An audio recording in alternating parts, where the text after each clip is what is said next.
بسم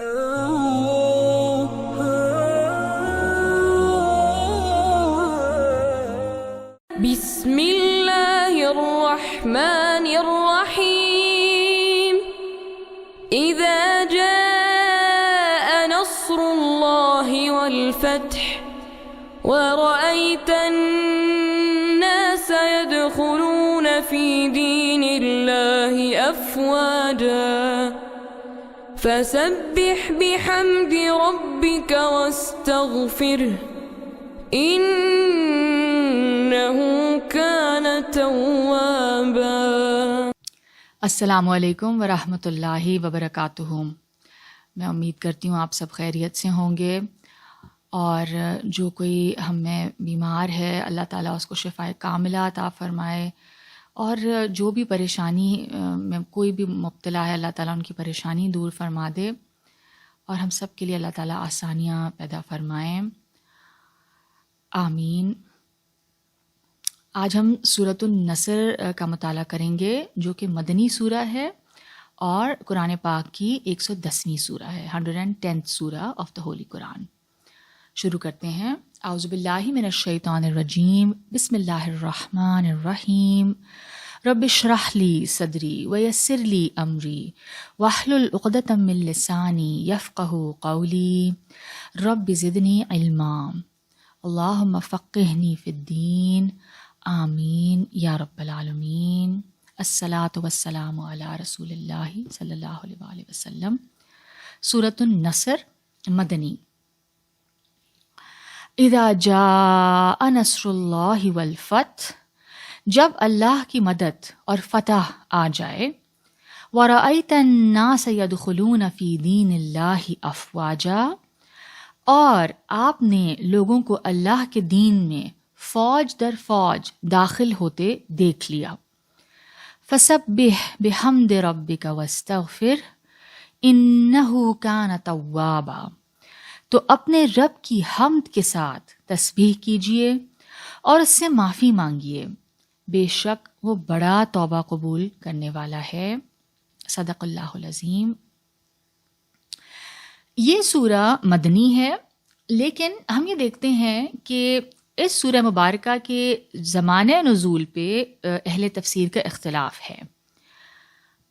کچھ کے نزدیک یہ فتح مکہ سے پہلے نازل ہوئی، اور اس صورت میں جس نصرت اور جس یعنی مدد کی اور جس فتح جس وکٹری کا ذکر ہے، اس سے پھر فتح مکہ مراد ہے۔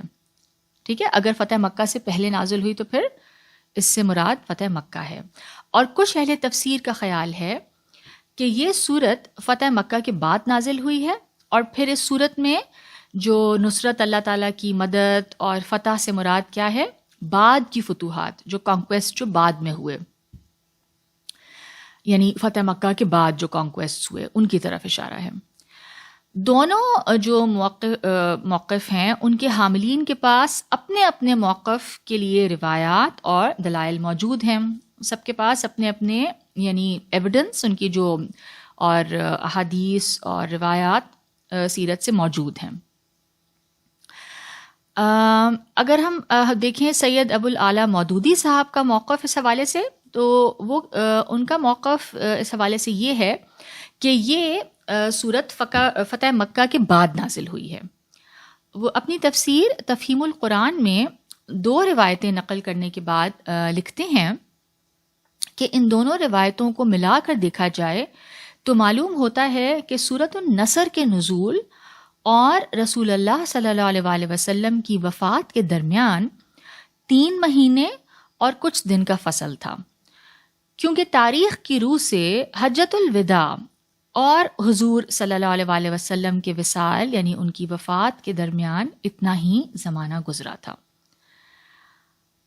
اچھا، جو دوسرے موقف کے حامی ہیں ان میں سے ایک مولانا امین احسن اصلاحی صاحب ہیں، یعنی جو کیا کہتے ہیں، جو یہ فرماتے ہیں کہ یہ سورت فتح مکہ سے پہلے نازل ہوئی۔ وہ اپنی تفسیر تدبر قرآن میں لکھتے ہیں کہ اس سورت کے زمانہ نزول یعنی پیریڈ آف ریولیشن سے متعلق 2 اقوال ہیں۔ ایک یہ کہ یہ فتح مکہ کے بعد نازل ہونے والی صورتوں میں سے سب سے آخری صورت ہے. دوسرا یہ کہ یہ فتح مکہ سے پہلے اس کی بشارت، اس کی خوشخبری کے طور پر نازل ہوئی. میرے نزدیک اس دوسرے قول کو ترجیح حاصل ہے، جو کہ کیا ہے کہ یہ فتح مکہ سے پہلے نازل ہوئی. اچھا، اسی طرح ہم دیکھتے ہیں کہ اہل تشیع کے ہاں بھی دونوں موقف پائے جاتے ہیں. اکثریت یعنی جو میجورٹی ہے ان کی رائے کیا ہے کہ یہ فتح مکہ کی بشارت کے طور پر نازل ہوئی ہے. امام رضا علیہ السلام سے ایک روایت ہے کہ قرآن پاک کی صورتوں میں سب سے پہلی صورت سورہ اقرا نازل ہوئی ہے اور سب سے آخر میں سورۃ النصر، جبکہ اہل تشیع کے دیگر مصادر، ان کی جو دوسری سورسز ہیں، ان میں کچھ اور آیات کے بارے میں آیا ہے کہ نزول کے اعتبار سے وہ آخری آیات ہیں. تو ان دونوں میں تطبیق، یعنی ان دونوں میں پھر اب ان دونوں کو ریزالو کیسے کریں گے آپس میں، یہ تطبیق پیش کی گئی ہے کہ نزول کے اعتبار سے آخری مکمل صورت، یعنی آخری جو پوری صورت ہے وہ کون سی ہے؟ سورۃ النصر ہے، اور اس کے بعد کچھ متفرق آیات نازل ہوئی ہیں.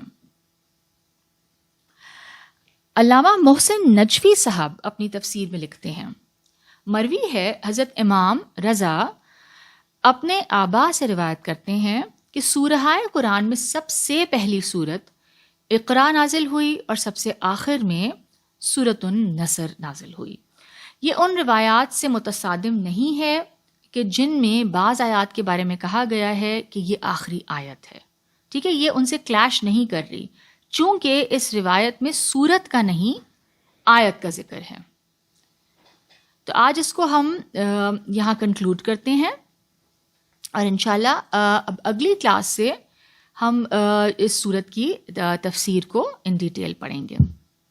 ربنا تقبل منا انک انت السمیع العلیم وتب علینا انک انت التواب الرحیم.